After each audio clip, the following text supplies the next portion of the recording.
Mary Ann, diretsahang tanong, usok ba talaga na galing sa barbecue mo ang nalalanghap ni Baby Len kaya siya nagkakasakit? Di naman po kasi totoo yun eh. Kasi ang dahilan po niyan, matagal na po ako nagtitinda. Kaya lang, kailan lang din po siya nagreklamo. Kaibigan ko po yan, dati pa po. Eh ngayon, hindi ko po alam kung bakit po siya nag-i-issue sa akin ng ganyan. Okay, ano talaga ang inirereklamo mo, Ate Baby Len? Sa usok po. Usok talaga. Akala mo wala akong sakit doon? Anong wala? Dati ka nang may sakit, sabihin na natin wala. ganyan. May laman Kahit naman pa ako magpa-check up ka pa ngayon eh. Akala mo maganda ka, inaakit mo lang mga asawa ko? Kasalanan ko ba? Namimili siya sa akin? Sinabi ko na sa'yo yan. Kasalanan Sinabi ko na sa'yo ko? yan. Huwag kang nagtinda doon. Oh, bakit Yung usok ka? kasi Bakit yan. ka nga nagagalit? Akala mo kalat mo nga, di mo pa mawalisan sa harapan ko. Totoo?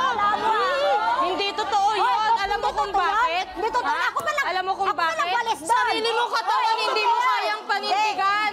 Kala mo, di ka malabang. Mary Ann, Yung kalat mo doon, di mo pa mawalisan? Ano ba talagang sitwasyon ng asawa?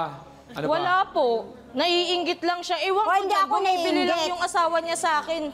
Tumatambay doon. Natural, tambayan din yun eh. Oh. Hindi tambayan yun, Tambayan alam mo din yun. yun eh. Hindi tambayan yun, Mary Ann. Hindi tambayan yun. Paano magiging kanya? Paano hindi tambayan? Yun, halos lahat nandun. Hoy, doon ako Isip ka Okay, nga. so bukod dyan, ikaw naman ay nagsiselos. Gaano ba kagwapo yung asawa mo? Wala naman eh. So, pagbibintangan mo pa ako, halos wala nga mukha yung asawa mo.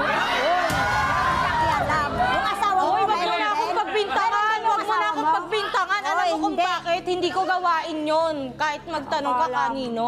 Focus tayo dun sa pausok para talagang, I think doon talaga, ito talagang kailan magawa natin ng paraan, no, Mary Ann, Baby Len. Kasi pag nagtuloy-tuloy at hanggang mapano na, yung lahat ng kikitain mo ay mailalabas mo pag ang naging dahilan ng findings ng isang doktor ay tungkol sa bad smoke.